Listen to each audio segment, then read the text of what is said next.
Also very important, sir, is the fact that we are talking about ideas. If I write a book, Mr. Speaker, sir, I am putting my thoughts onto paper. And as I have written that book, I have shared my ideas with the world. But my ideas, Mr. Speaker, sir, are just intangible. You can't touch them until when I have put that into writing. And if I am, as you may have heard, the mighty Gabby, and I haven't asked for permission to call the names of some of our artists, sir, but to make this an enjoyable debate, especially as we have those in the public gallery who I think we should use the opportunity to educate, sir. I will make this as easy to understand and digest as possible. We may have, Mr. Speaker, well-noted calypsonians in Barbados. When they sit down, or maybe in a quiet moment, start to do a composition in the head, that is the idea. And from the time the idea is formulated, sir, there is inherently the opportunity or the ability to say, this idea of mine is something that I want to protect. Now, that is where it is intangible. It cannot be touched, Mr. Speaker, sir. But it is nonetheless a property. And once you have reduced that idea into a script or into some other form, it might be the painter putting it on his canvas, then, Mr. Speaker, sir, that is the entitlement to have that property transferable on death. So that if I die, I can then, those who I leave behind me, for a period of what used to be 50 years, and then once this legislation is passed, it will be 70 years from the start of the year after I died. I will be able then, sir, to go to my death in the certain knowledge that my idea continues to be protected, and that as a result of that protection, sir, my family can enforce rights and therefore, sir, earn money off of my idea long after I dead and gone long for a period of 50 years, and we are going to make it a little longer. Now, Mr. Speaker, sir, again, so that we all understand it, we have had great road marches in Barbados, and you may get a repeat king like the mighty Grainer. Year after year after year, go win a road march. And then, Mr. Speaker, sir, he may have songs that he has not yet published. And we not would, I hope they continue to live, but suppose he pass away. And Mr. Speaker, sir, those things that are not published are still part of his ideas, his creativity. And it is for his family then to decide if they want to publish it. And it is his family then to decide whether they want to what we would call monetize, transfer the idea into monetary returns, financial returns, so that that family then can continue to build wealth after he has passed and gone. And that is perhaps, sir, what we have seen a lot of global artists, international artists been able to do. And I say this, sir, very frankly, most of them would have come from North America and Europe. And as I go into this debate a little bit further, I will tell you why that happens to be the case as opposed to down here.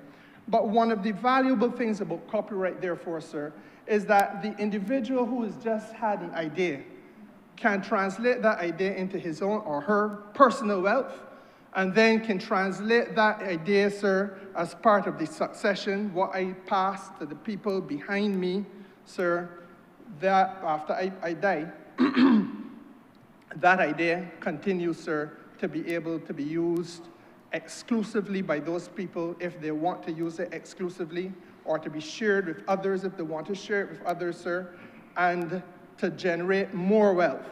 So that, realistically speaking, copyright is a vehicle for the creation of intergenerational wealth. Now, Mr. Speaker, in the last few minutes that I've been speaking to you, I have touched on a few fundamentals about national development. We have talked, Mr. Speaker, sir, about innovation and the need to have innovation in our economy.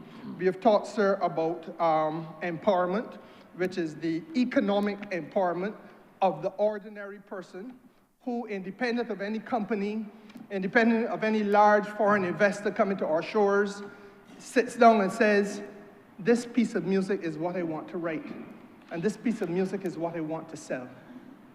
And how that economic empowerment, sir, can then be passed on to successive generations behind him for a period of 70 years, once this legislation is passed. It's now 50 years, sir. And that, in turn, is the conversation about intergenerational wealth. The wealth that I am generating for my family, my people, after I dead and gone along. One of the most relevant set of issues that could face any small developing country in the world. But yet, Mr. Speaker, sir, the irony is that it is perhaps one of the least understood and one of the least discussed issues in Barbados. And not only in Barbados, sir, quite frankly, but across the Caribbean. Now, it is obvious, I think, sir, it goes without saying that there are no limitations that can be placed on human imagination.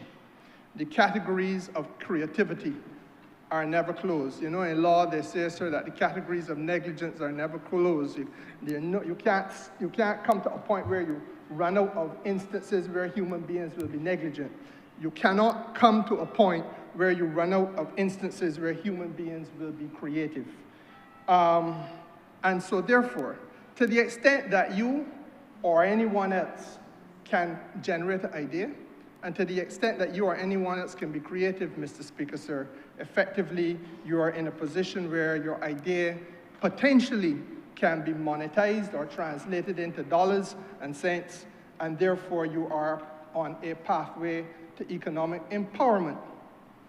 But that can only happen via the route of using the intellectual property law, and in this particular instance, sir, the law relating to copyright. Now, would that life would be just as simple as that? There are obviously, sir, some challenges along the way that we have to also be mindful of as a country. And that is what makes this conversation so important today.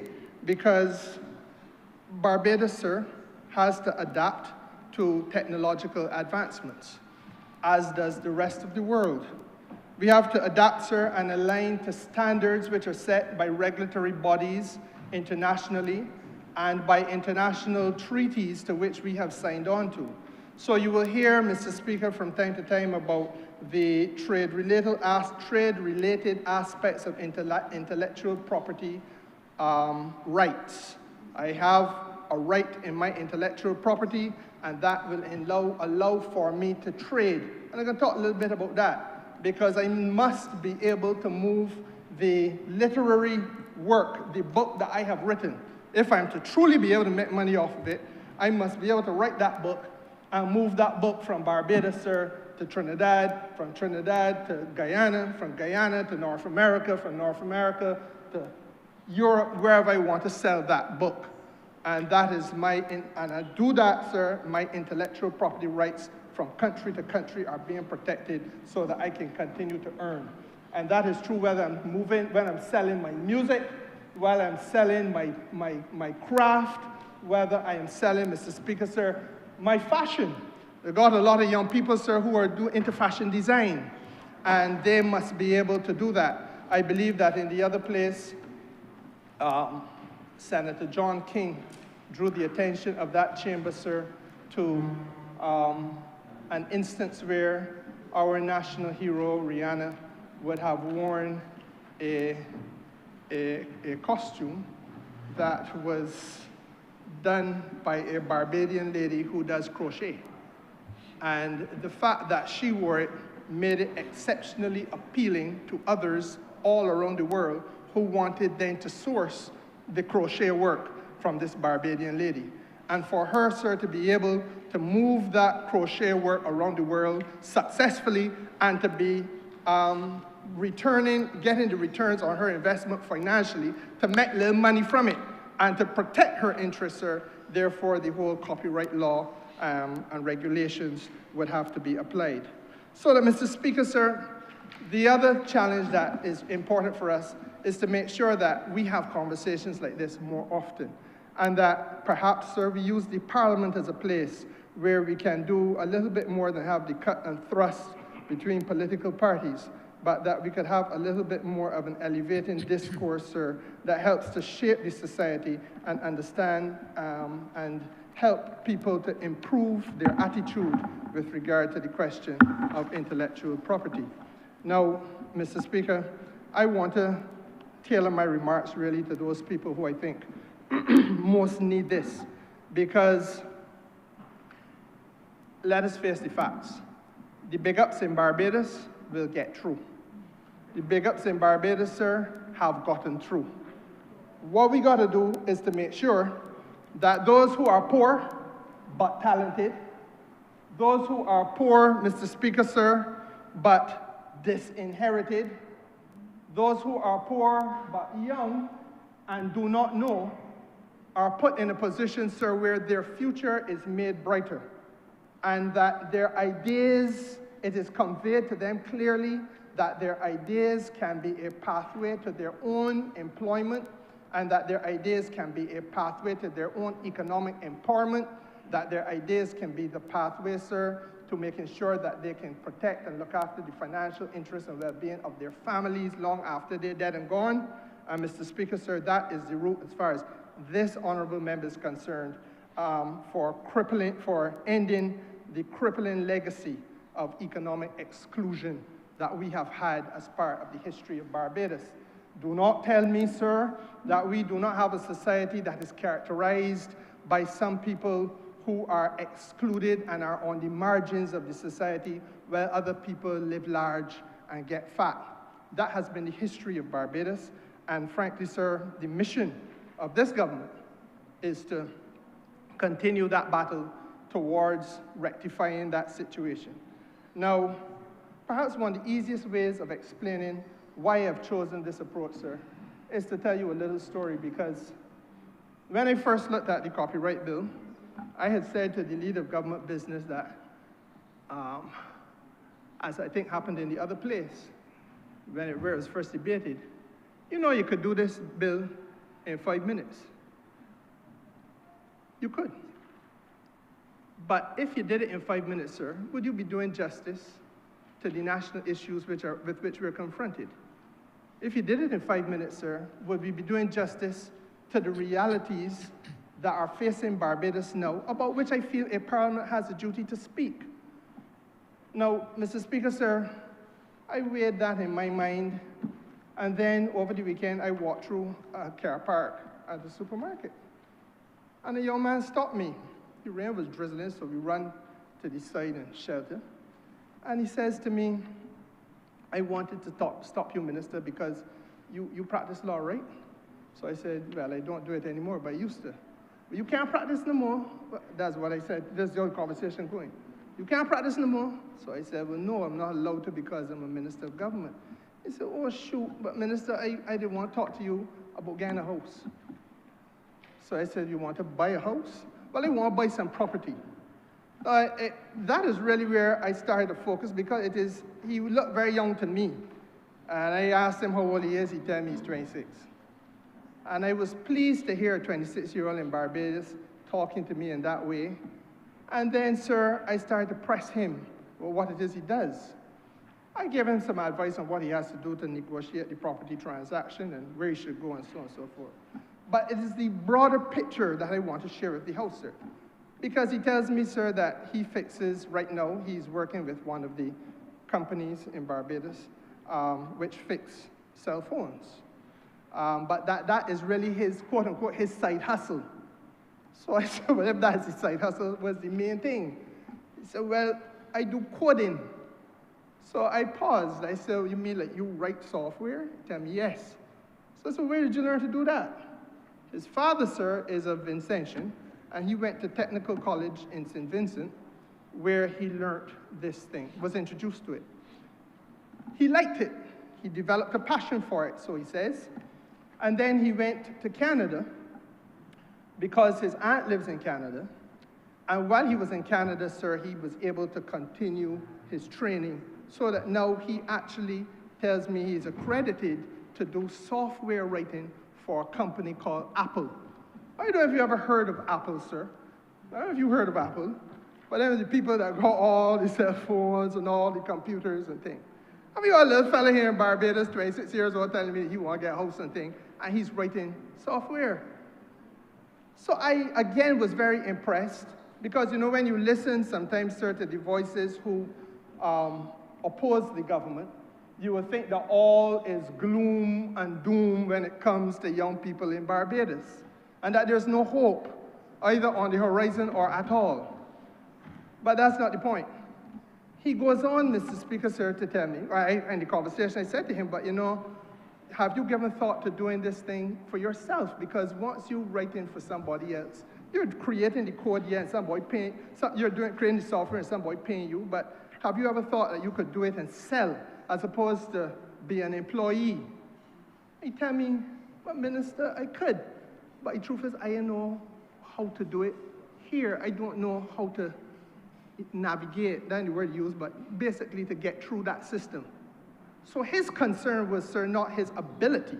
His concern was that he had a skill, but did not know how to translate that skill into some productive effort for himself, not just to get employed by Apple, but productive effort for himself, that he could be entrepreneurial in his own right. Now, sir, that is what disturbed me, because I felt then, sir, that part of what I feel I have a duty to do is not only to engage the House on the positive role that intellectual property can play in enhancing this country's development needs, but, Mr. Speaker, sir, to look at the way in which we must now provide for our young people a better understanding of the pathways, sir, to progress and personal development. So I enter this debate, Mr. Speaker, sir, from that perspective. It is one, sir, where I feel I can make an irrefutable statement that the developing world, which is where we live, the countries of the South, whether it's the Caribbean region, whether it's Africa, Latin America, and the other hemisphere, you've got the islands of the Pacific and so on, rich with cultural and creative heritage, sir, rich with cultural and creative heritage. There is no dearth in the developing world, Mr. Speaker, sir, in terms of creative talent. There's no dearth in the developing world in terms of the heritage assets that we have, which are capable of being exploited and translated into economic activity for our people. But what is missing is two things: that we have not driven home this point sufficiently, that the young people of Barbados, age 16 perhaps, 17, 15, and in that general age category, see as part of the potential development opportunities for themselves a journey that takes them to using their skills, their dreams, their ideas, utilizing them by themselves and translating them into careers of entrepreneurial activity where they can be creating the building blocks, not just for the family today, but for the grandchildren and great-grandchildren tomorrow. Not, sir, a Barbados where, as I believe is true, certainly in my experience, many, many of our young people have been led to believe that the journey to personal success is to write a job letter application, or to come to a cabinet minister or an MP and ask for a reference, or worse yet, sir, expect that that is the way you want to get a job. That is where post-colonial parliament, sir, and I'm being very frank now, and I embrace all, because there were some greats who bestrode the earth like Colossus in this place. There's the Errol Barrows and the Tom Adamses and the Bernard St. Johns and Erskine Sandifords, and you know the list of the prime ministers, Mr. Speaker. But it is for us now to go where they did not take us. Now, I want to say, sir, that what is also missing in the developing world is the evidence that there is substantial real numbers of economic growth activity attributed to creative talent. Let me say that again. As you look around the developing world, pregnant as it is with potential, you have fantastic films coming out of Africa. You've got fantastic fashion design coming out of Africa. You have countless, Mr. Speaker, sir, the Caribbean is full of musicians and musical talent. And each one of us, sir, got festivals, national festivals, where every year we throw music and demonstrate creativity, whether it be drama, whether it be dance, whatever it is, Mr. Speaker, that blows the mind of the world. But what we are not seeing, sir, is substantial real numbers in economic growth, which is attributed to that creative talent. And we have at some point to ask ourselves why. And unless we have this discussion, which I hope, sir, can take us apart from the tendency is to come here and to use here not to have this discussion, or discussions like this, but to use this place, sir, as a place where we have the theater of twiddly-dee and twiddly-dum. So I say something about my party and its history, and somebody else will say something about their party and its history, and when the bacchanal over and the theater is finished, Mr. Speaker, sir, no substance, it is froth on the water. Like you see, the froth will come and it will wash back out. Well, Mr. Speaker, sir, I am mindful that there are those who have tender ears and minds that need to be filled with passion and a sense of purpose. Mr. Speaker, sir, I want to say that it is not only here that we have this challenge. Let us be very real. I'm going to be very real with the House today. You know, I remember, sir, as a young cabinet minister back in 2000, I think it was 5 or 4, Edward Seaga, the former Prime Minister of Jamaica, had come to the end of his 45 years in Parliament. He served the Parliament of Jamaica for 45 years. And when Prime Minister Seaga came to the end of, he was a 2-term Prime Minister, you will recall, sir. When he came to the end of his 45 years, he did an interview, I think it was with the Jamaica Gleaner. And he indicated, sir, that the Jamaica he saw then was the Jamaica he saw when he went into Parliament. There's a Prime Minister that served twice and 45 years of service. And he used the word, this is the language he used, is a Jamaica of haves, where there are those people who are the haves, and they are resplendent with their material possessions, Mr. Speaker, sir, and modernity and their affluence. And then there's a Jamaica of have-nots, where despite the rich culture of Jamaica, you see no transformation of the people.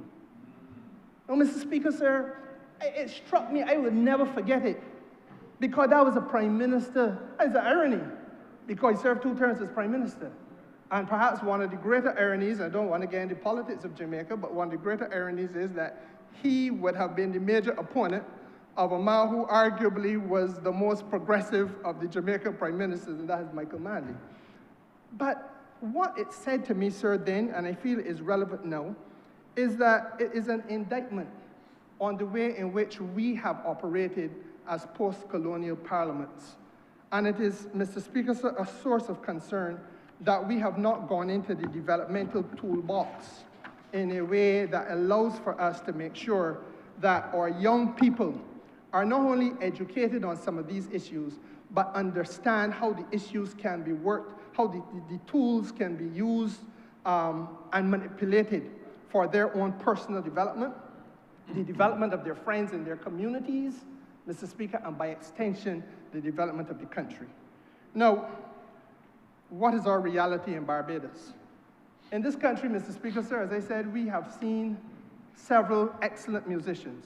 I don't have to name them for you, sir. As you see crop over come along, or if you cast your mind back to any crop over, they come to mind rapidly, one after the other. And each of those musicians, Mr. Speaker, sir, records his work or her work, because some are female, at exceptional expense for long hours. There was a time, sir, when you couldn't do the recording in Barbados. I believe it would be true to say that when we were little boys, the artists had to go to West Indies Records Limited, which I believe was located in the same Jamaica. And if memory serves me correctly, the same Prime Minister Seaga was the man who owned West Indies Records Limited. I may be misleading the House on that, but I think that that is correct. And Mr. Speaker, sir, the artists invest their time, obviously, They have to invest money. Sometimes, Mr. Speaker, sir, it is borrowed money because, again, let me use a man like Griner or Gabby. It really don't matter in Barbados today. It don't matter under the arrangements we now have in the commercial banks and so on. You then walk in a commercial bank and say, see me here, I was Road March King last year, so let me $10,000, $15,000 to do a recording. That's not the conversation, sir, that is likely to take place. Because the bank is going to say to you they want collateral. You may have been Road March King for 5, 6 years. The fact that you got a song and you said that you were Road March King before don't mean that I gave you money, or that you went in the pick of the crop final and you finished 5th, don't mean that you go in the bank the next Monday morning and they're going to give you any money. The fact that you finished 5th means nothing to capital in this country, sir. It means nothing to the commercial houses there in Bridgetown. Give thanks that you get a motor car to drive boat or a piece of land, but it means no further. This is the naked truth of the Barbados we live in. So therefore, it is a hardship on those people when they make that type of investment. You go and borrow money, and what the kind of money you got to look for? You got to find a studio and block the studio. That can cost money. Book the studio and block it for maybe a day, a half day, however long. Then you got to find money for the equipment that has to be used in the recording. The musicians and so on, because they just come in to do everything for free. And the fees that have to be used for the equipment, sir, Mr. Speaker, if you go rent that equipment, comes at cost. And then if the recording is a complex thing, and I know a little bit about this, if it's a complex thing, sir, clearly it's going to cost more money than if it is that you're going to do a 30-second commercial. So you are facing a wave of financial obligation just as you start. Now, sir, it is the most violent offense when you do all of that, and as Senator John King said in the other place, you walk the streets of New York, and a man come to you to sell you the recording that he made. Don't laugh, but that is the experience of all of our entertainers. That they put themselves to all that expense, all that trouble to provide music here. And then, sir, somebody pirates it, and it is sold elsewhere, and you don't see a red cent for it. And in John case, somebody come to him and say, buy this here. You like this song, Skipper? When he look, but hey, why is he mad that saying this here? No, sir. That is not only true of music, because there are people who have written plays. There are people who have done performances here, sir. And you know, it is an amazing thing. You sit down in the back of auditorium somewhere, and you watch a play, and you look around, and you're seeing somebody holding up a camera, recording it. And you may feel, Mr. Speaker, sir, well, this is just somebody that, you know, it might be family to one of the performers, and they're recording it for the purpose of sharing it with the family when done. But that is being sold. And the people who there work and went to rehearsals and put in the time and the effort, the people who wrote the play, they ain't gonna see 5 cents. But the man that sat down and pirated it, gonna hold the money. Now, Mr. Speaker, sir, when once you have that situation, you have to recognize 2 things. One, what our people are doing, we have traditionally treated as a hobby. But it need not be seen only as a hobby. And that's where we have failed the young generation, sir, because when they have tremendous skills as they have, and there's a school that comes to my mind, not the one that is present in the House now, sir, but in the constituency of the Honourable Member. Well, I'm not sure the location, which constituency. Is it, which foundation is it? Which foundation, you? You? On the border of a constituency. Well, okay. But anyhow, foundation school, it's not any constituency. But they have a wonderful school orchestra. Steel pan. Fantastic steel pan orchestra, sir. I mean, they play some fantastic music. And as a youngster in Trinidad at law school, one of my pastimes was to go to the pan yards where we listen to Despers and them so playing. I like the steel pan. Exodus, Spazier was a stone's throw away. And especially when they're coming out to competition time, you go and listen to the runs. And the men ain't gonna play the whole song because people come in to thief the thing. So they're gonna play a little piece. And then another night they'll practice another piece. But Mr. Speaker, sir, when I listen to those youngsters from Foundation, I am moved. And the passion that they bring to it, and they obviously like it. But Mr. Speaker, the point that I make is that at that level, you're being introduced, and yes, it may well be a hobby. But once they get to a later stage in life, that skill is now to be transferred, not just to be hobby, but that is a earning potential skill that you have in your hand. And we got to protect that skill and encourage innovation in that skill. And make those people who are in this creative economy sector feel that there is now money to be made in their innovation, in their creativity, and in the skills that they possess, Mr. Speaker, sir, that people will come to a performance and pay good money for at the door and go away feeling this was an evening worth my while. Now, sir, to get across that bridge from hobby class to business class, to left hobby class and get to business class, we have to have the government being deeply involved in this. There's a duty for government. And I want to say to you, Mr. Speaker, sir, that as I look to my right just now, I saw the Minister of Agriculture. And it occurred to me that this is not a matter that is fundamentally different to what Barbados has to grapple with in the agricultural sector. In the agricultural sector, Mr. Speaker, sir, there's a thing called predial larceny, a similar type of scourge, where a farmer would get up every morning, do everything he can to raise crops, Mr. Speaker, sir. And by the time he got to bed the night, some boy come and rake up everything and go along with it, and he don't see a cent. And in the same way, sir, that undermines the farmer's commercial effort, it undermines the national economic output, Mr. Speaker, sir. It undermines sectoral growth, and government has a duty to step in. In the same way, sir, government has a duty to step in order to protect the innovation economy. And it is a valuable sector. Were I not here today, Mr. Speaker, I was notified that I have to lead this. Were I not here, I would have been in Geneva at this point, attending the 16th session of UNCTAD. You would recall that we chaired UNCTAD the 15th, and the handing over is being done in Geneva today. And Mr. Speaker, the reality is that the actual data that they sent to me on some of the global performances, I found quite interesting. UNCTAD, sir, is telling us that 4% of the world's economy, the global economy, comprises this sector that we're talking about today, the creative industries, 4% of the global economy. And that is worth some 2.5 trillion United States dollars. But that's nothing to sneeze at, 2.5 trillion. Now, obviously, the amount that each country contributes will vary based on the size of the country's economy and the size of its creative sector. And you will imagine, Mr. Speaker, that a place like the United States with Los Angeles there and all the filmmaking and the global cinematography that they do will be a big chunk. But then, Mr. Speaker, sir, there are other sectors that are showing tremendous growth as well.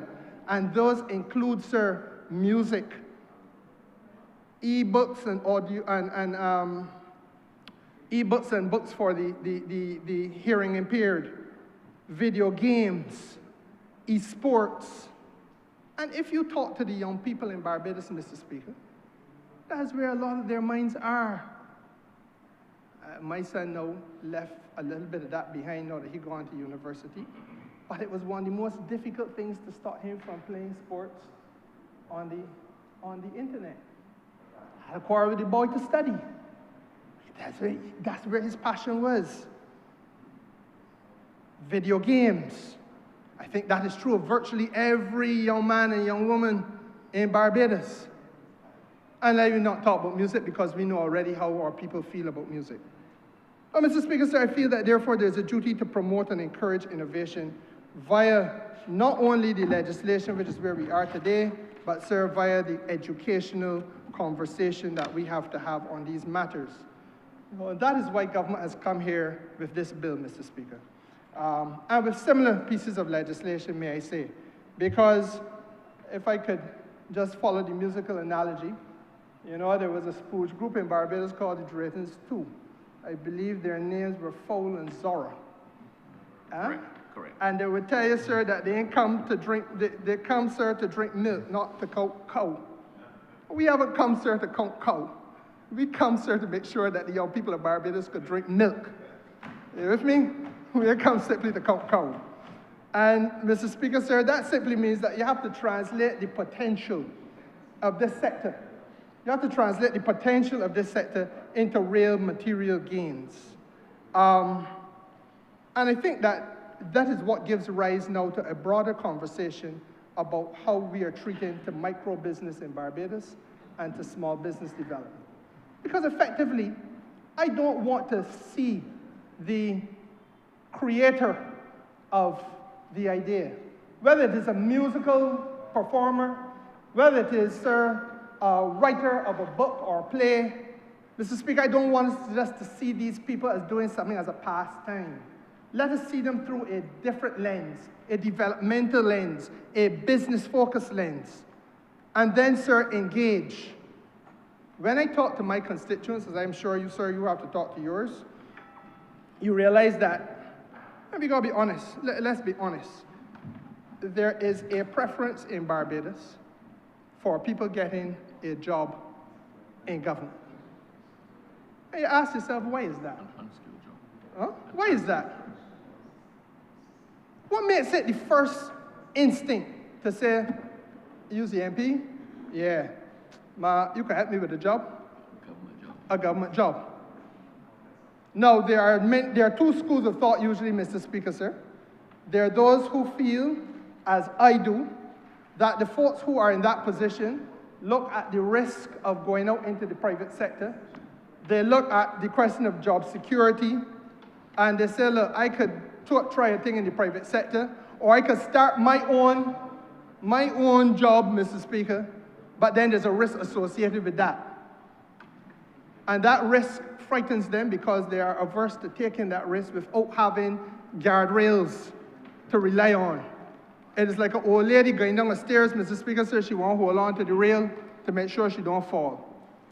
If you're not raised in an environment where every day your mother and your father telling you about the economics of the country or the business environment of the country, Mr. Speaker, so if you're not raised in an environment as where the Indians next door there in Swan Street are raised, that their children on a Easter vacation and in a summer vacation and in a Christmas vacation got a store to go and work in and sit down at the cash register, sir, and take money and take change, Mr. Speaker, sir, and help sort out the shelves, and therefore they have a constant understanding from the time that they are old enough to walk and talk about what business is. If that has not been your exposure, when you get to 20 years old, you are going to be a little bit unsure of how you can function in that environment. Why you didn't have the benefit of being oriented into it.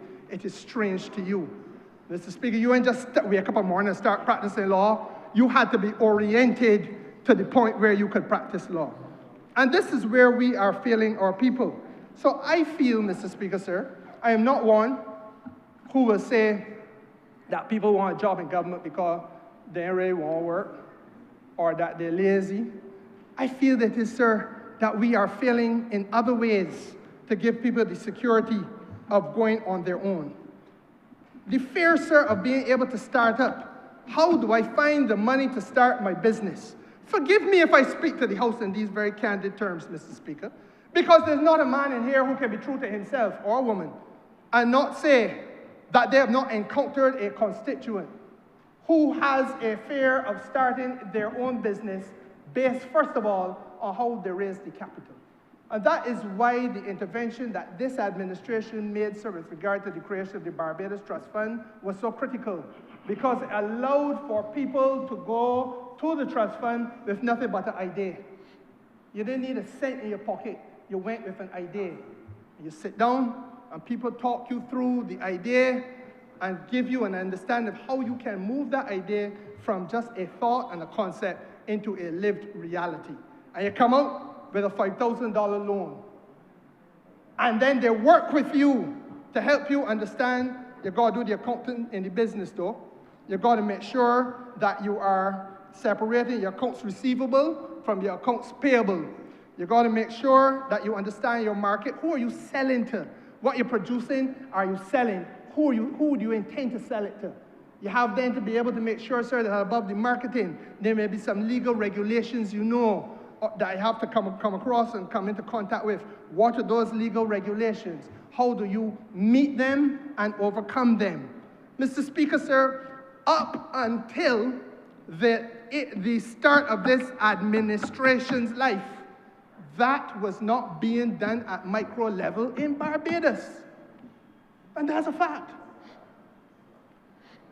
Now, above and beyond that, the other concern that our people have is that if I give you my idea, and this is where they had before, sir, when we were growing up, when there was none of these institutions, the trust fund and fund access and so on, work but way then, you had to go in a bank.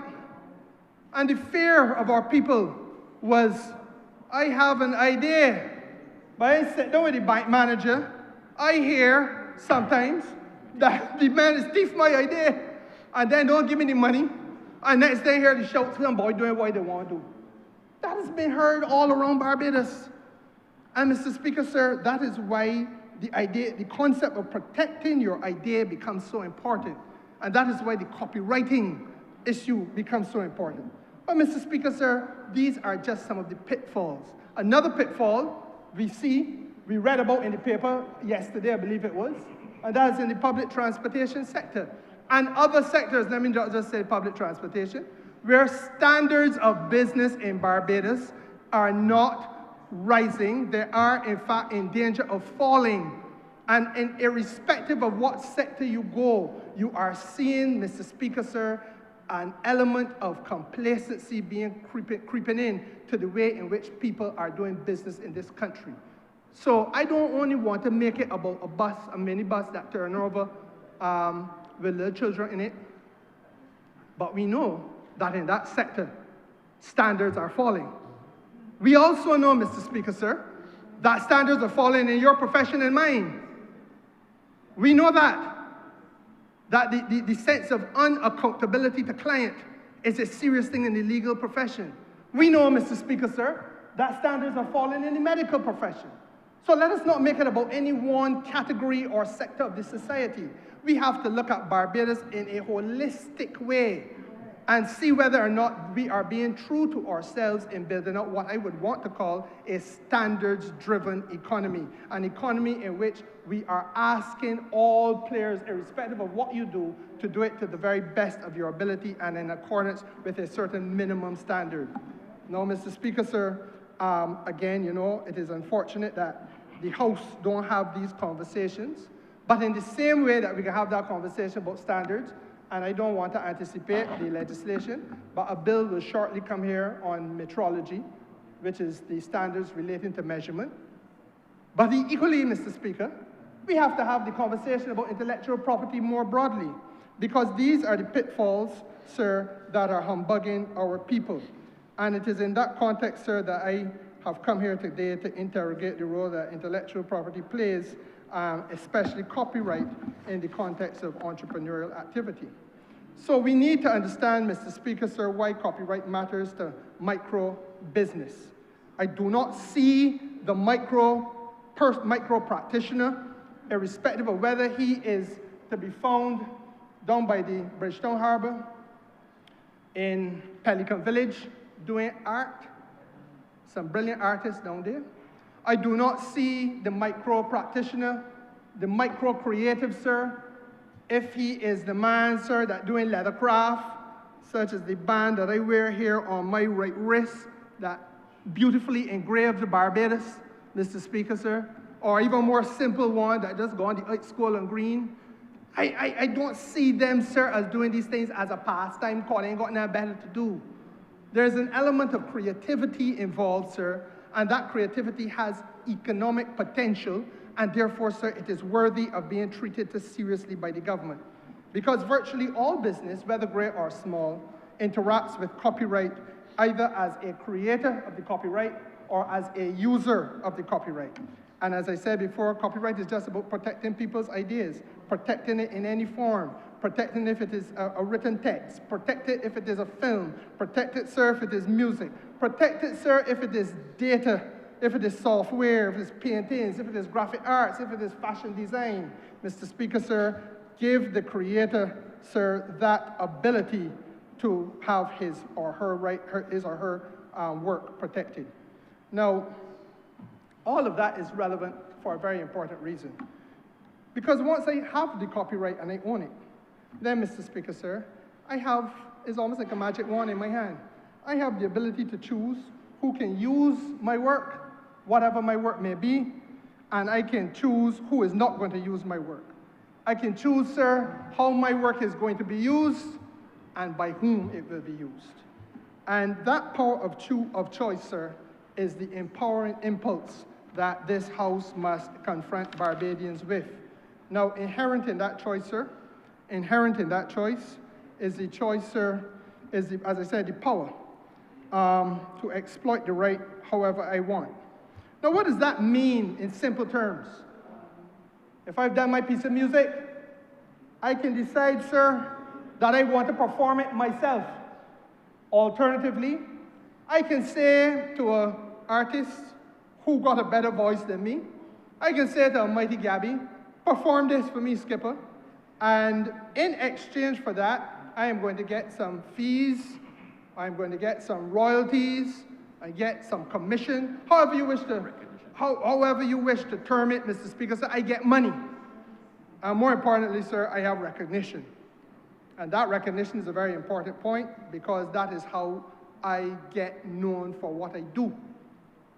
We have, sir, seen in this country a man who taught the Honourable Member for Christchurch East, I believe. He certainly taught me,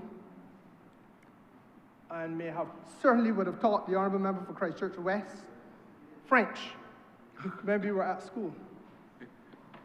He's passed and gone to the great beyond, sir. I don't know that he ever got any recognition for the multiple calypsos he wrote in this country. He was almost anonymous and unknown. But without him, sir, it is fair to say that the crowns that have been worn by calypso kings, especially from the quote-unquote Republic of St. Philip, sir, it ain't gonna happen. The man would have written and written and written. That recognition point is a critical point. And even in that, there was money for him that he did and never saw because he never got the recognition. Because we treat to these things, sir, we talk about our major national festival, but we treat to it as though there's a mock sport thing. Where for other people, sir, it is a big money opportunity. Now, I feel, Mr. Speaker, sir, that I have to say a word or two on not just what's happened in Barbados, but the opportunity that has presented itself outside of Barbados. Because the revenue streams that can be created as a result of holding copyright mean that copyright is really a vehicle for cross-border supply of services. Those services may come in the form, sir, of films.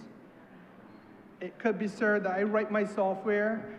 I can stay here in Barbados, sir, and move that without leaving the country. I can move that, sir, electronically into the United States.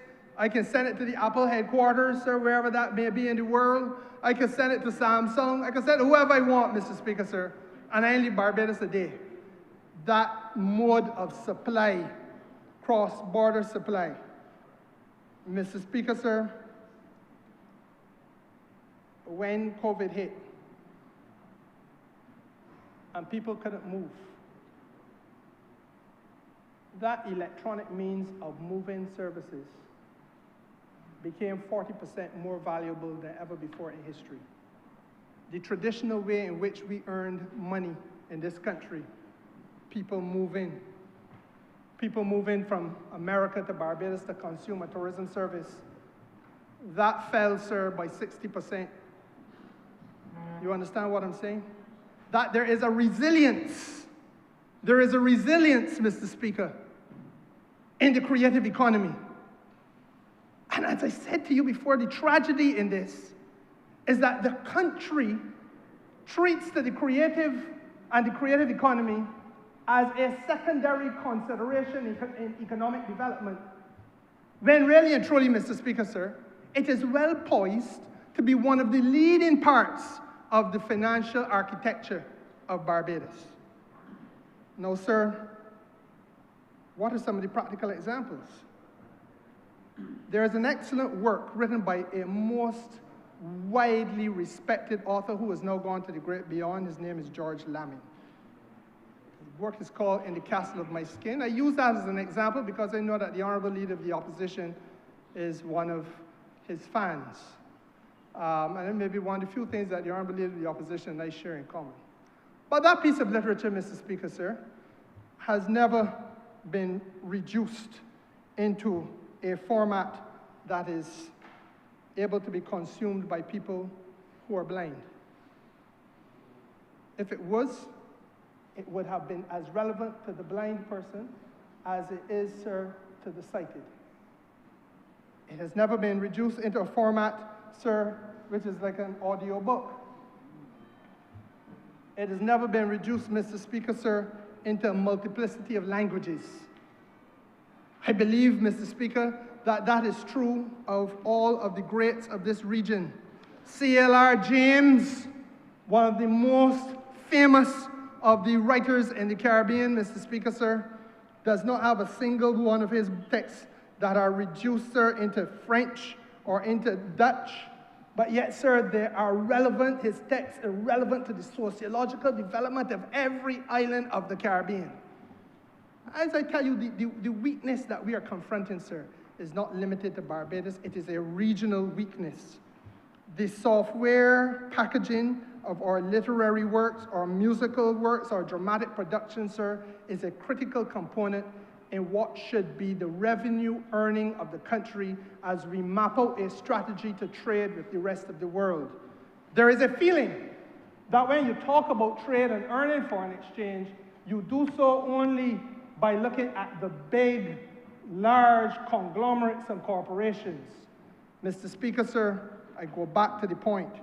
UNCTAD is telling us that the trade statistics are indicating that there's close to 3 trillion United States dollars to be made in the use of your creativity as you trade it from country to country, from consumers abroad benefiting from what you produce here.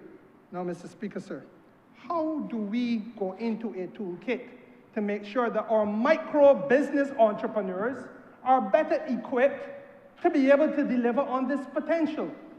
These are the conversations that a serious parliament has to have if it is to be worthy of leading the country into the future. Now, Mr. Speaker, if I go into Latin America, I will find a concept in many of the Latin American republics called a collateral registry. As Minister of Business here, I began the work with regard to a collateral registry in Barbados. I want to tell you a true story, sir. And I do not say this to impugn the ability of anybody, but just to tell you how sometimes, sir, we in this country have become comfortable to sit on a cushion of comfort while we watch other people walk on a bed of nails. So I convened a meeting with the Banking Association of Barbados.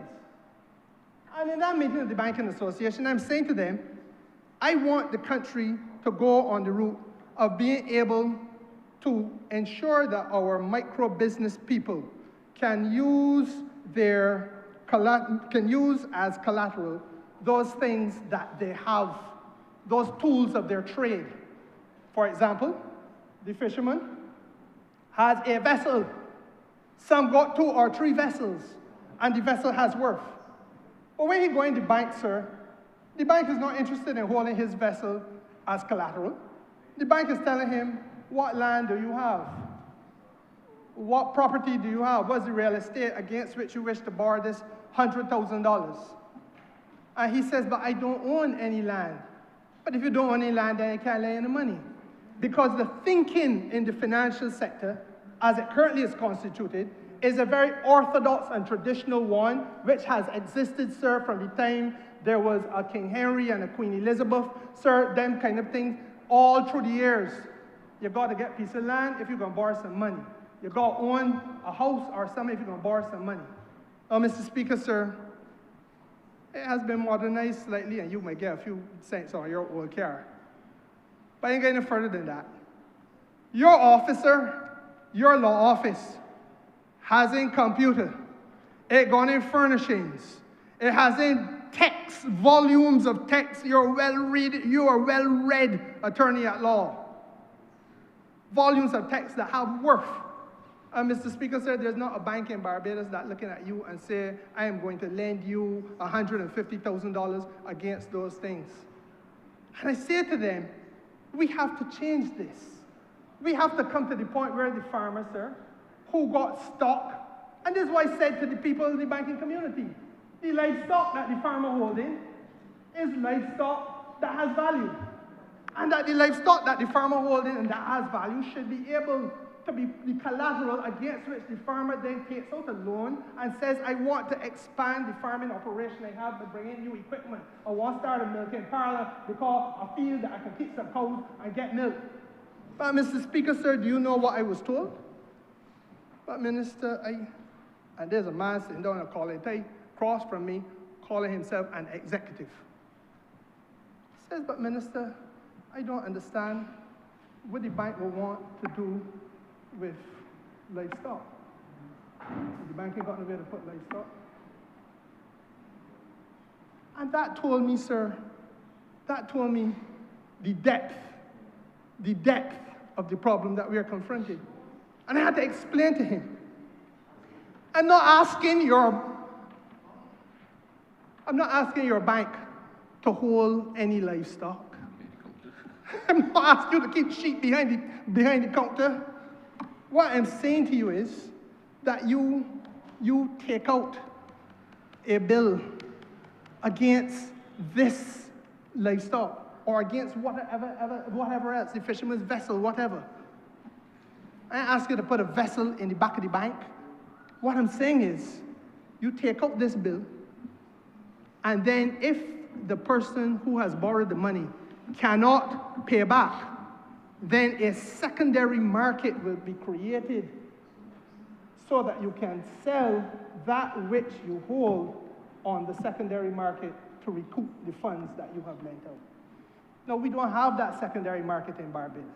And it will take time for us to come to Parliament and build out that secondary market, and I believe that that is the work that the business ministry is now involved in and engaged in.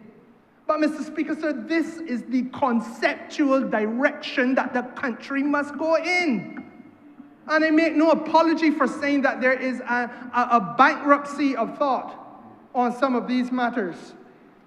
So that, Mr. Speaker, sir, the creative, whose idea can be copyrighted, whose idea therefore has value, should, against the backdrop of the reputation of that creative, and if I use Grain as another example, sir, it no longer would it be that it does not matter that he has an illustrious record in music, because that record in music, complete with a fresh new script and a fresh new idea, would mean that it should be automatic that he can borrow against it because there is the reputational significance, first of all, and secondly, Mr. Speaker, sir, the idea itself got value. But that is to introduce an entirely different wave of economic thinking in this country and an entirely different approach for micro-business people who don't have a mother and father that left them an inheritance, who, as I said at the beginning, Mr. Speaker, sir, must be engaged in this matter because there are people in Barbados who are talented but poor, who are young and talented but poor, who, sir, are poor and marginalized, but who have the ability to be creative and to transform that creativity, sir, into financial opportunity. Now, Mr. Speaker, I go further and I say to you that the system of copyright itself is a system that gives rise to other opportunities in the context, sir, of the intangible asset or the idea being used through its significant value to drive economic rent. I can issue, sir, licenses to use my work. I can issue permits to use my work. And against that backdrop, Mr. Speaker, sir, my film or my, if you want to record something cinematographically, I think that's the word, my play, whatever it is, against that I can get my royalties, Mr. Speaker, sir. I perform my songs, sir, for royalties, or you perform, rather, my songs for royalties. And, sir, most importantly, I have the right, if I choose, to dispose of my work as an asset. I can transfer it to somebody else, or I can assign it to somebody else. Now, once we have this kind of conversation taking place widely and it becomes more easily understood to people in our creative sector, then it is important for us, sir, to take it to the next level. And as a parliament, first of all, because parliament must go where others are afraid to go. And then, sir, at policy level, or perhaps I go the other way, policy first, then parliament, to engage, Mr. Speaker, sir, on what is the balance that we want in this society and economy. Because even as this legislation that I'm bringing to the House offers the opportunity to transfer copyright from myself to the Honourable Member to Christchurch West, because he can sing better than me, or he might have access to greater capital than I have, and so therefore he may be able to exploit it to a greater extent than I can. We have, sir, to be able to make sure that there are ways and means of our creatives understanding the pitfalls involved. And I say, why?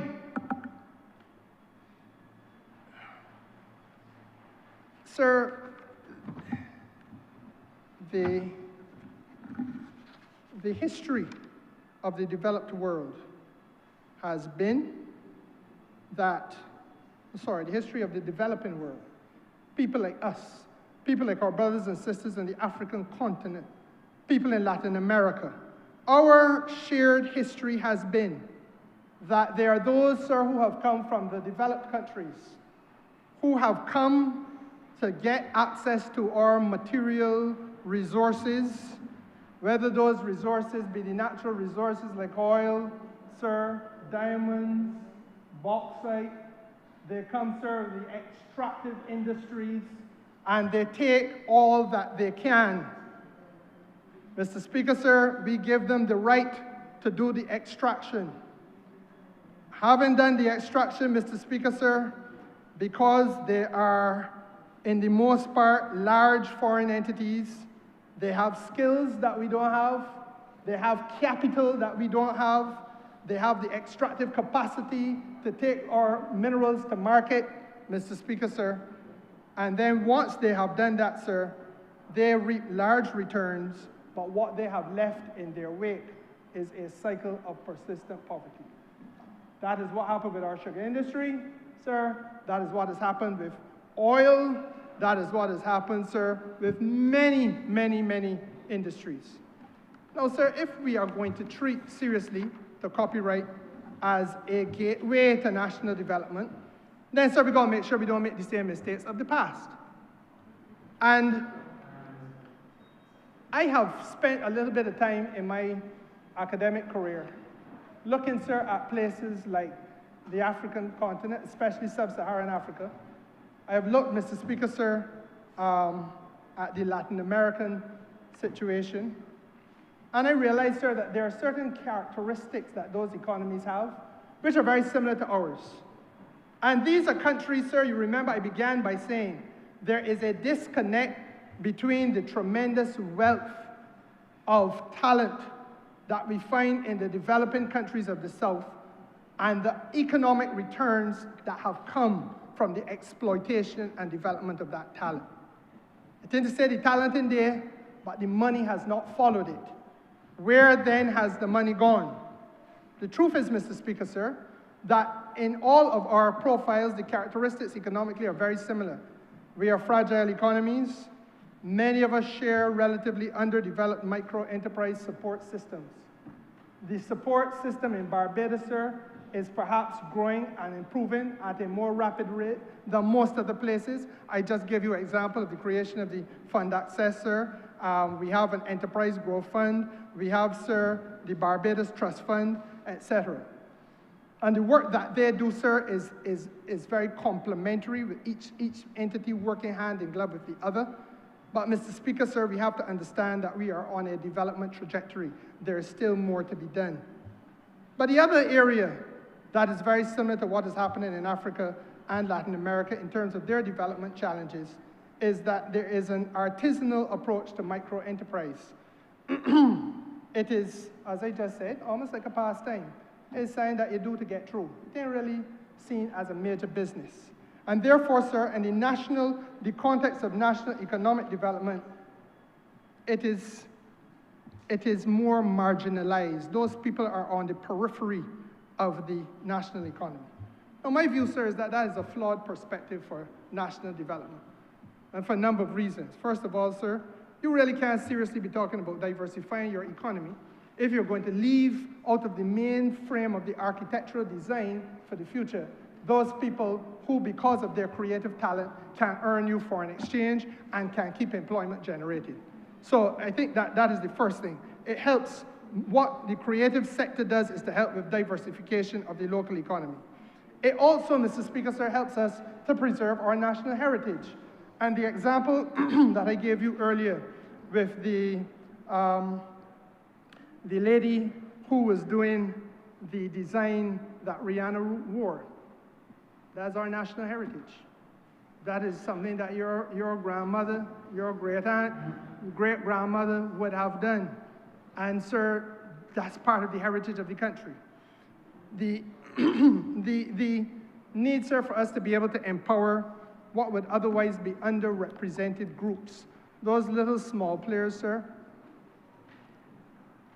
those little small players who may have been treated as being so minor that they do not factor in a major way into economic planning.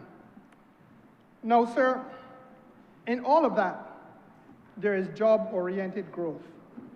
And I don't care, sir, where you find the micro-artisan. It could be the fisherman who, in addition to being a fisherman, might be involved in boat building. That is part of the heritage of the country that we should be preserving. It could be the graphic artist, sir. It could be, Mr. Speaker, sir, the software writer. All of these sectors, bar none, or subsectors, all of them, sir, play a role, sir, with respect to diversification of this country's economy. But the mischief that was identified in Latin America that we have to avoid, the mischief that was identified in sub-Saharan Africa that we have to avoid at all costs, is the fact that because the legislation there, like the legislation here, and in keeping with what is recommended by the World Intellectual Property Organization, which governs copyright, the legislation, sir, allows for and encourages this phenomena of transferring my rights in the copyright to somebody else. Well, sir, in most cases, as I said, you're going to transfer your right largely because of the fact that you don't have the material resources to economically exploit that right or to develop it yourself. So you feel that you have written a good book, people tell you there's an excellent book, but you got to get it published, you got to get it, et cetera, and you don't have the ability, sir. You might be able to get it published, but then to translate it into multiple languages, to get it done in Braille, to get it done however else, digitally, et cetera. The capital to get that done and to get it to market across the world, sir, you repose that in somebody else. Very often what has happened in those circumstances, sir, is that along comes a non-national foreign entity with skills, with capital, with the capacity to do the development of the product, sir.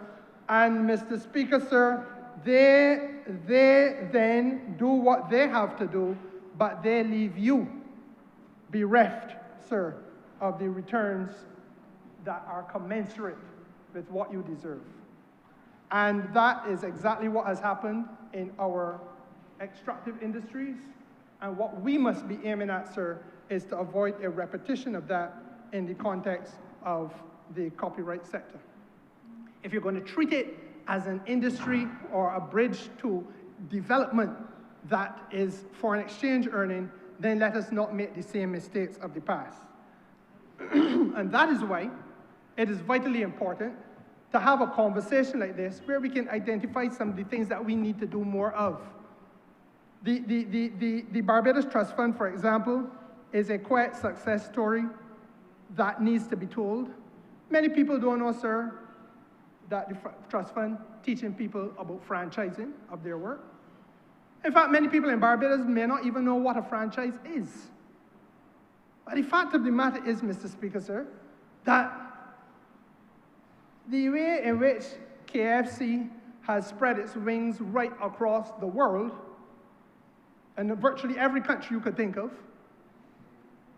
is through the franchising.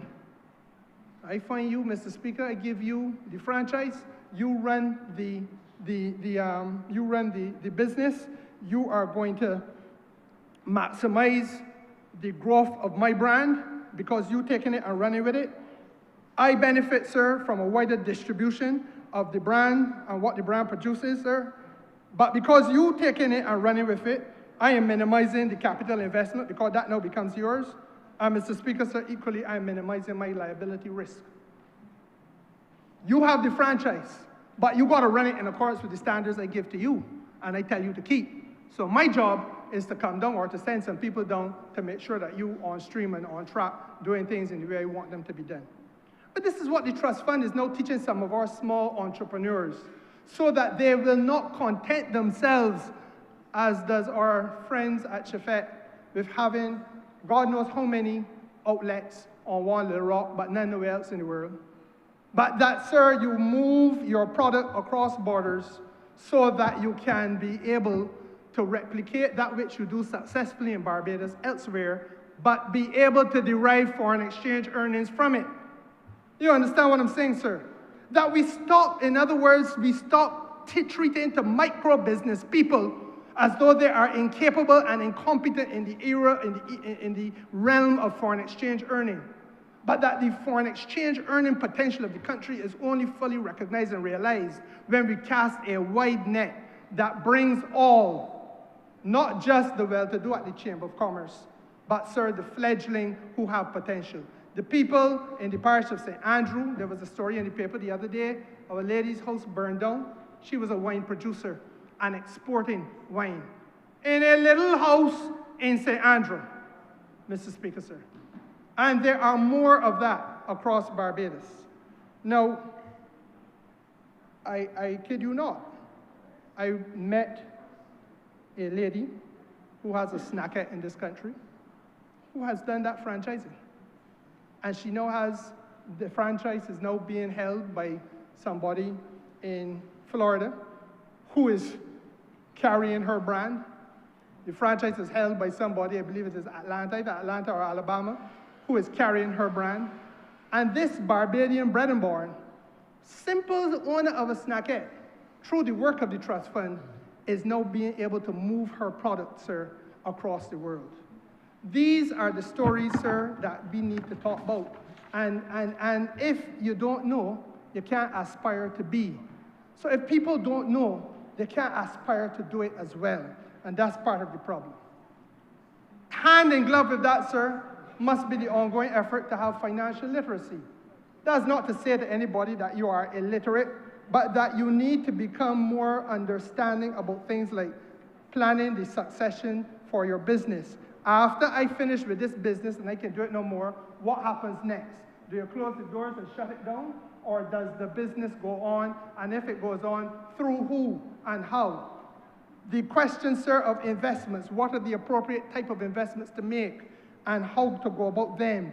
The question of managing your debt, the question of budgeting, Mr. Speaker, sir, these are critical issues. And as I just indicated to you, quite frankly, there are not only issues that humbug small players, there are issues that humbug some of the high and mighty. in the profession that the Speaker of the House practices, and that I practice, and that the Leader of the Opposition practices, there are lawyers who cannot keep their hand out of their client's account. And on repeat occasions, there are situations where lawyers dip a hand in the client money and then get in trouble. Some have gone to prison for it. This, sir, is not necessarily ignorance of financing. That might be a certain level of recklessness. But the point is, sir, there is a need to treat to the education on these issues. It happens in high place. It happens, sir, Mr. Speaker, sir. There's evidence of it even in the Parliament of Barbados, where matters that should be straightforward, financial matters, sir, are exposed as being matters which have obviously challenged people mentally and they can't overcome the challenge. I recall, sir, that it would have been June of this year, probably towards the end of June, the government would have issued a bond of $500 million. And the purpose of that, well, that bond, sir, was in order to repay, I think it was about 340 or 330 million that would have been from an earlier loan. We were to pay $140 million to the IMF. And Mr. Speaker, sir, it would have left a little elbow room for the Minister of Finance, another 25 million, to do some other things, put some sidings on some old people's house, fix people's roof and that kind of thing, sir, for the balance of the year. And Mr. Speaker, sir, that bond was snapped up in the international financial market. 90 entities came after that 500 million offering. All we thought was well. And then in the other place, which they call the Senate, a senator jumps up and wreaks havoc. He says, oh dear, government is borrowing money to pay off a loan.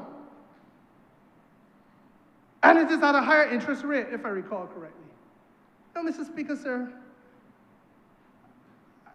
there are some times when logic and good judgment must precede the opening of one's mouth. The example, sir, worries me, because here we have in the highest chambers of the land a situation, sir, which we see in our professional practice every day, every blessed day. Mr. Speaker, sir, well, I can't count the amount of times I've had a client who come to me and say that they want to replace a current mortgage with a new one. I can't count the amount of times, sir, somebody got a loan on the house and they got a lot of debt. They got debt because the child had to go overseas to get medical care. They couldn't get here. They got debt because the child gone overseas to study. They got debt, Mr. Speaker, sir, because they run up a credit card foolishly among some other expenses that they did not need and did not manage properly. So you go and you refinance, Mr. Speaker, sir. You secure the cash that you want, sir. And on closing of that exercise, sir, you use the cash to consolidate and pay off your debt. But this is not rocket science. It is not. But the whole country was treated to a parade of woe and misery because government effectively did the same thing. Government consolidated debts and paid them off. And money has a cost. However you go about raising the money, it comes at a cost. And in all of those cases, Mr. Speaker, sir, the bank is going to give you the loan, but at a slightly higher interest rate. So I say these things, Mr. Speaker, because I want to be as frank with the House as possible. The issue that we are discussing today, as I said, is a gateway to economic empowerment.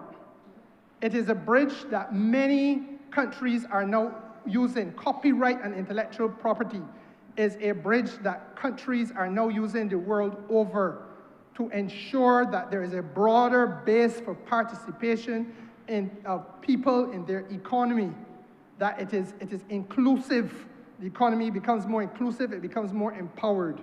But Mr. Speaker, sir, for us to do it, we must get it right, and we must be prepared fearlessly to speak to some of the weaknesses we have among which I have just identified, sir, the need for us to continue financial literacy training, among which, sir, is the need for us to build out new ways of financing, such as a collateral registry structure, among which, Mr. Speaker, sir, is our ability to create a trade profile that sees us trading across borders in a seamless way that incorporates not just the big things like the cask of rum, but also the small things like the musician's script, Mr. Speaker, because all can earn. And in fact, in some cases, the musician's script earning more than the cask of rum. And that is the magic of the intellectual property environment. Now, Mr. Speaker, sir, as we look at the body of the enactment, it is necessary for me to give due regard and respect to the consultants, especially the key ones, who would have put a lot of effort into redesigning or assisting us with the amended environment. Dr. Erica Smith from COSCAP, sir, and then Fiona Hines, senior counsel, a colleague of ours, sir, who in her own right is recognized as an intellectual property law expert. And the amendments that we are seeking to bring, Mr. Speaker, seeks to bring, first of all, Barbados into alignment with the requirements of the World Intellectual Property Organization Treaty. Now, the World Intellectual Property Organization, commonly called WIPO, WIPO, expanded, sir, its traditional copyright protections. And it's interesting to look not just at Barbados, but at the rest of the Caribbean, because the Jamaican government, and you would have thought, sir, that Jamaica, given all that they do in culture, would have been like years ahead. But the Jamaican government, sir, has had to do similar types of adjustments. And frankly, the pace of the legislative evolution between Jamaica and Barbados is almost identical. Where we have done amendments, I think, on 3 or 4 occasions in copyright, they have done the same thing, Mr. Speaker, and virtually on or about the same year. So I don't want us to be too hard on ourselves. I think, sir, the region as a whole, if we use Jamaica as a standard bearer, and perhaps Trinidad, because they are really the major, or seen as some of the major exponents, the region, sir, has had to do work in order to keep up with the movements in intellectual property globally. And in copyright in particular, Mr. Speaker, sir, where we are today, we are having to do work in order to expand the traditional coverage of copyright protections in order to address what might be seen as some of the unique challenges that come about as a result of the digital revolution that has swept the world. Now, WIPO has created very clear protections, Mr. Speaker, sir, for computer programming. It has created very clear protections, sir, for databases and database creation, and created very clear protection for digital content. At no time previously was digital content and computer protection and databases seen as being an issue that needed to be protected, because, Mr. Speaker, sir, it just had not come to scale. There was no mass-based use of this technology. Yes, computers would have existed. You would have had computers, sir, perhaps as large as the Speaker's chair in some room in the Pentagon, where the military people in the United States would have been holding data, et cetera, et cetera. But, Mr. Speaker, sir, as you know, there's no widespread use of this technology, and this technology, sir, therefore can facilitate the use and access of people's intellectual property and the usage of that property in ways never before thought of and at speeds never before envisaged, and therefore the protections had to be introduced.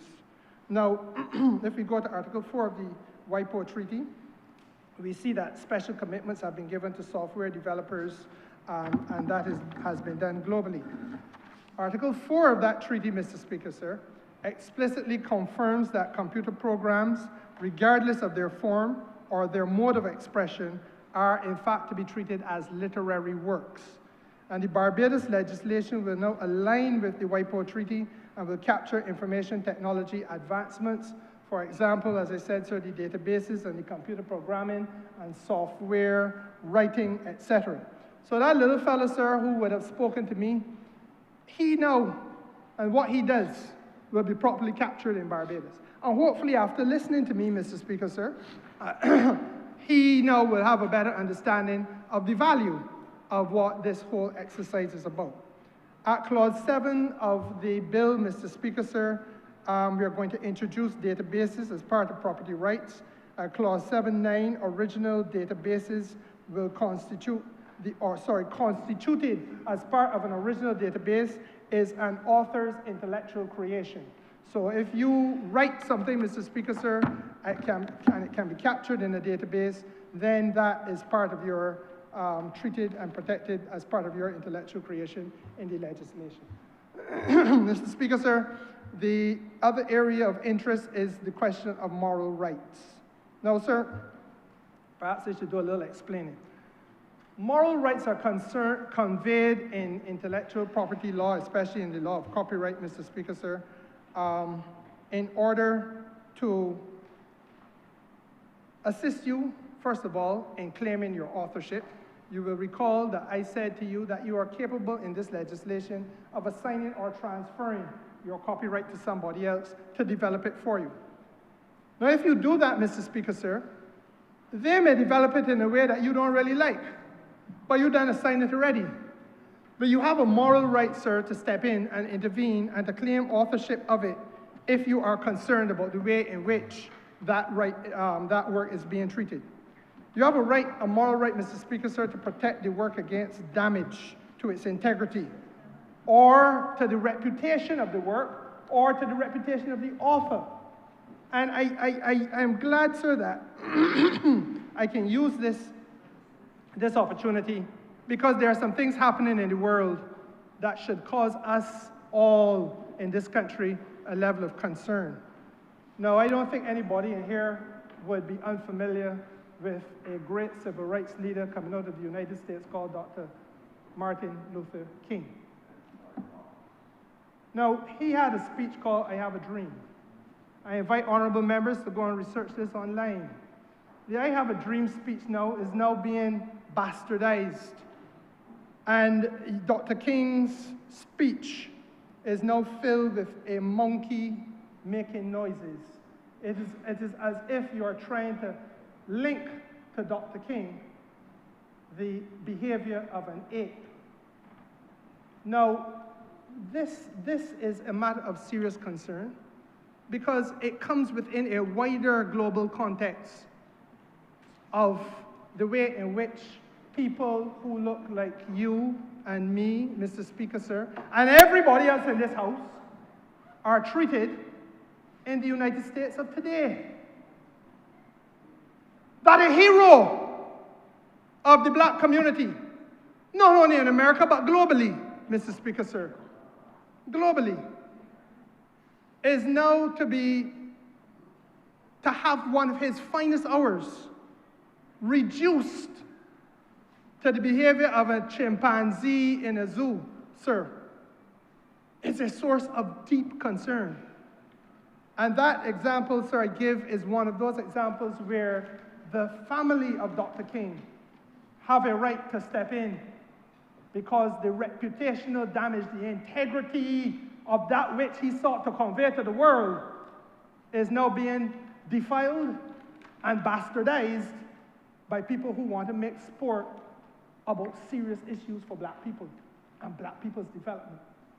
So I say to the younger minds that will hear me, sir, that this is not just a debate, a nay thing. This is about a tool for your empowerment and a tool, sir, for the protection of your future and what you represent as a person and the value you place on yourself and on your skills.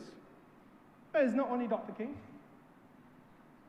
Through the use of artificial intelligence, speeches are now there's now a thing online, and not a speech. If I remember correctly, it is a depiction of Malcolm X meeting the gentleman who just got executed at a university, his name, Charlie Kirk, I believe his name is. A depiction of Malcolm X, embracing him and telling him what a wonderful man, white man he is. Now, sir, I'm not going to go into the Charlie Kirk thing, and I just want this country and you, sir, to understand that if we know what Malcolm X represented, and we understand, sir, what has been conveyed by any other party, then we, sir, understand the way in which Malcolm X's image is also being reprogrammed. And these are the things, Mr. Speaker, sir, that give rise to the consideration of moral rights. So moral rights in the legislation are conferred at clauses 19, 20, and 22. And the moral rights include those rights involved in computer program making and computer-generated work. And therefore, Mr. Speaker, sir, it gives us a deeper opportunity to protect. There's, a very easy analogy for Barbadian purposes comes to mind, so we don't have to stretch our imaginations into the United States. There was a song, sir, which was a road march of this country named Jack. And when there's a line in there that says, Jack tell them, I will never make the grade, strengthen security and build barricade. For somebody to say about that line that it was about a racist Barbados, or it was about promotion of hostility to tourism in Barbados, would be to misrepresent the integrity of what the song was about, because the song, Mr. Speaker, sir, was about equality of access to the Barbadian beaches by Barbadian people. And if you were to project it in any other way, sir, that would trigger the intervention to protect the moral rights of the author. And I hope, sir, that therefore that enables you to capture the legislative empowerment. Now, under the 1998 legislation, sir, no power was given to the licensing body to bring any action for infringement of a copyright in a work within its repertoire. Now, the licensing body is COSCAP. They're who give or protect the licenses. But the licensing authority, sir, is now empowered to bring the action against infringement. So that for the first time, the licensing authority has locus standi before the court. It has a relevant interest. Before, sir, if you are out of pocket, you are a poor and penniless musician who happen to do a good piece of work, but then somebody come and humbug you. You still poor and penniless, because you didn't see your returns yet, and then you got to struggle now to pay senior counsel good money in order to represent you in court. Assuming, sir, that that's where you want to have it, the relief being sought. Now, the licensing authority is now empowered because it is an infringement of a copyright within the work of its repertoire to say, I stand in your shoes and I have the same rights, I have access to the same remedies as the copyright owner would have had. The advantage, obviously, sir, is that the licensing authority is an institution, so it has greater reach, it has deeper pockets, it has greater capacity to pursue remedies, and therefore the licensing authority acts as an empowering agent on behalf of the ordinary holder of the copyright. So the little small man in Fitz Village who had a design that somebody thief does not have now to look for the money to fight up, but that the licensing authority can fight up on his behalf while he continues to let his ideas flourish and let his craft be expanded. Mr. Speaker, sir, we are changing the duration of the copyright. It was 50 years before, I think I indicated this earlier on, and we move it to 75 years in order to align, sir, with the Berne Convention and also the World Copyright Treaty. And at clause 14, Mr. Speaker, sir, we facilitate the expansion of the rights of the copyright owner to include the exclusive right to determine how that owner, whosoever he or she may be, wants the copyrighted work to be communicated to the public, so that you can determine, sir, whether the right is to be communicated via downloading it, or sharing the data, or streaming the data, or any of the modern ways of broadcasting, sir, all of them are captured. But what does that do? That gives to the ordinary songwriter or the ordinary singer in Barbados, that gives to the people at Foundation School who got the Steel Orchestra or any other performer, sir, ease of access because it is being communicated live streaming or is being downloaded, ease of access, frequency of access, Mr. Speaker, sir, and they have their own economic benefits because that is how you develop a loyalty.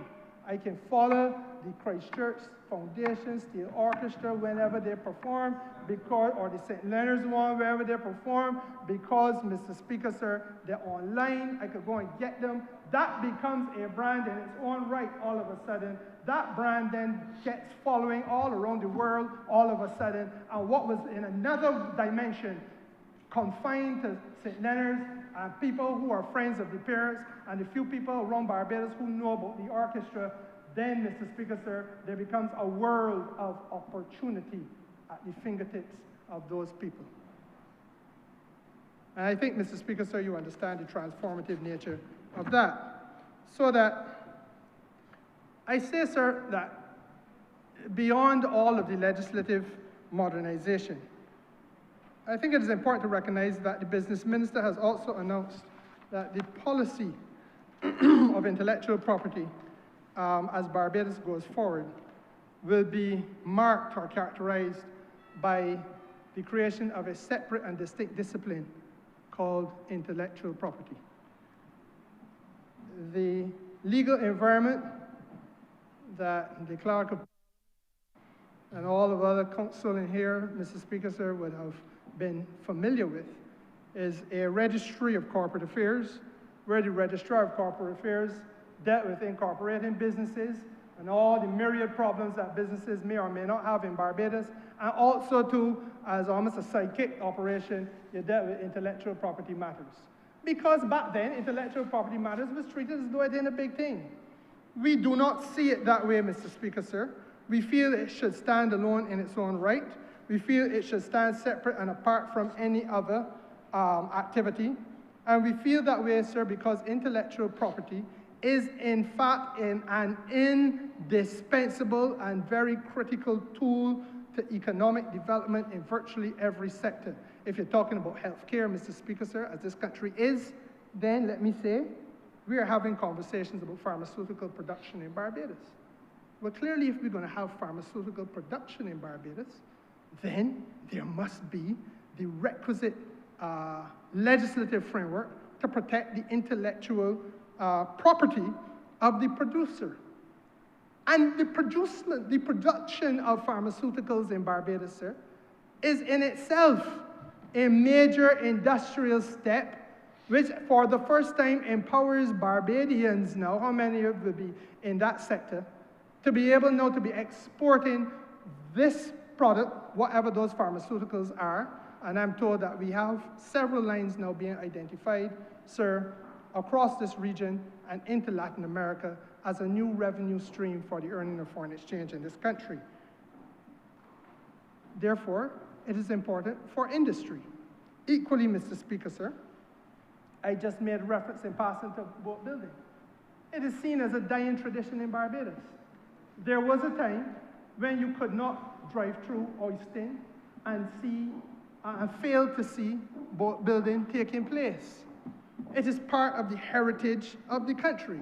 How many other areas of heritage development and, heritage protection are dying and falling by the wayside simply because we have not attributed to those things the importance that they deserve, and then to clothe them with the legal protection. We have failed to do that, Mr. Speaker, sir, and being brutally honest with this House, it is a failure through the generations of this Parliament, because we have treated to matters of heritage, we have treated to matters of the microeconomy, we have treated to matters, Mr. Speaker, sir, of intellectual property as fly-by-night small things, when really and truly they are drivers of revenue and economic and social transformation. Mr. Speaker, sir, we talk about biosciences in Barbados, another aspect of industrial promotion and so on. But, sir, whether you're talking about pharmaceuticals, whether you're talking about the energy transformation, the use of renewable energy, whether you're talking about biosciences, there's a need, Mr. Speaker, sir, to recognize that a lot of research is going on in all of these areas. Research costs money, and research gathers data, and data must be protected. And if data is not protected, Mr. Speaker, sir, it will be stolen. And data should be licensed when it is protected. And that is what this is about. It is about empowering those sectors of this economy, sir, which are critical to the transformation effort, to be able to do the things that we need to do. And let me be very real with the House, because we tend to sweep important things under the rug. Under a previous administration in this country, data was collected with respect to the offshore sector of Barbados, where we thought that we would be able to find offshore gas, natural gas. And we collected the seismic data, and the seismic data disappeared. Nobody was supposed to say anything about it. Invaluable data. And there's reason to believe that people may have profited after that data disappeared, Mr. Speaker. So that there is a very real reason why this type of legislation and this type of conversation has to be had with the people of Barbados and offered to the people of Barbados. The United States, sir, has distinguished itself as being a jurisdiction in which patents are not only created, but where disputes over patents are fought out. And there are things called patent trials. And patent trials are resolved, Mr. Speaker, sir, as an area of legal specialty, which is a high-end area of legal practice. There is nowhere in the Caribbean that is being done, Mr. Speaker. But the region as one is moving towards looking at new ways in which we can promote industry. I have just called a few sectors, sir, which are now being delivered to the Barbadian people. And so it is absolutely important that we come to a point where we see, even as part of the furtherance of the work of the legal profession, opportunity for there to be more work done in areas like patents and resolution of disputes, specialty areas like patent trials, etc. So, Mr. Speaker, sir, I think I have been relatively exhaustive and hopefully not exhausting on this matter. But I feel, sir, and I am unapologetic in this, that there are times, sir, when the House has to be able to engage on issues that facilitate national development in a critical way. It is easy, as I said, Mr. Speaker, sir, to see a pre-existing piece of copyright and say it's going to be amended and say nothing further. But it is also a reality that many of the challenges that are facing Barbados' economy are created because there is an inequality of opportunity in this country. And that to solve the inequality of opportunity must require more than pointing a finger of accusation at somebody about it. It must require more, Mr. Speaker, than complaining about it. We're very good at that. You pick up the phone, there are some people who do nothing all day long, sir, and sit next to the phone. And they say, hello, Mr. Ellis, you know that so-and-so happened, and that is their contribution to national development. But when that conversation is over, and maybe a little entertainment has been provided to the benefit of people who like that, then, Mr. Speaker, sir, Barbados has gotten no further. And those under age 21 in Barbados are still bereft of opportunity and are still adrift on a very rough global sea because, sir, we have not spoken to solutions. In copyright and in intellectual property, there is a ready-made solution because it is a tool that is self-financing. You have an idea, and you use your idea creatively, the idea can make money for you. But you need to know how the idea is going to make money for you. You need to be able to pull the pieces together of this giant puzzle that has humbugged the whole world in order to make your way for yourself. Rihanna, it is said, Mr. Speaker, sir, when she was at Cormier School, Good school. good school. Good school. I'm not questioning that. I think all schools in Barbados are good schools. The better But school. if you want me to say Cormier is one of the best or the best, sir, say whatever you want me to say. That's not the point. The point is, Mr. Speaker, sir, that she said then that she wanted to have an empire. She had a dream. And she had a talent. And what she has effectively done is to harness that talent to help her build her dream. And it could not have been done without the use of the copyright protections that she's benefited from. And Mr. Speaker, sir, unless you see it, you can't aspire to be it. Unless you know about it, you can't aspire to do it. And that is what has humbugged us in this country and in this region.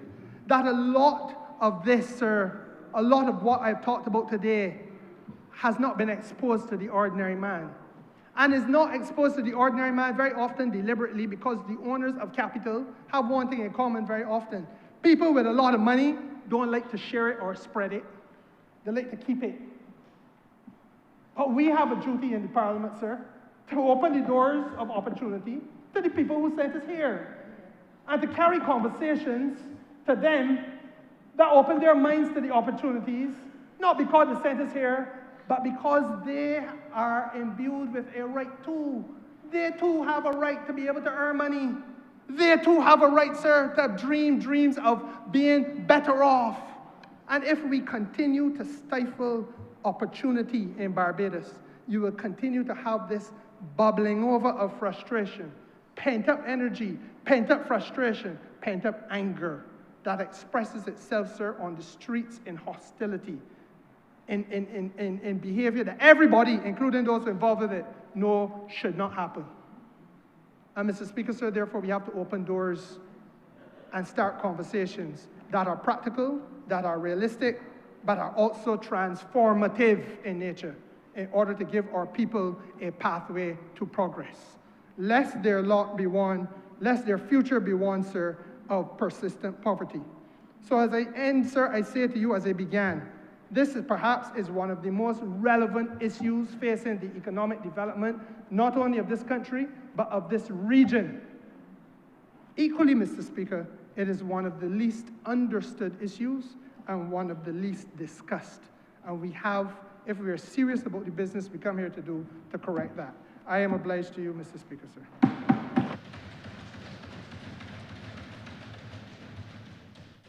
Honourable Christchurch East. Mr. Speaker, I do beg to move the suspension of the chamber for 10 minutes until 12:35. The question is that this honourable chairman be suspended until 12:35. All those honourable members in favor, please say aye. Those against, please say no. Meeting the ayes have it. This honourable chamber stands suspended until 12:35.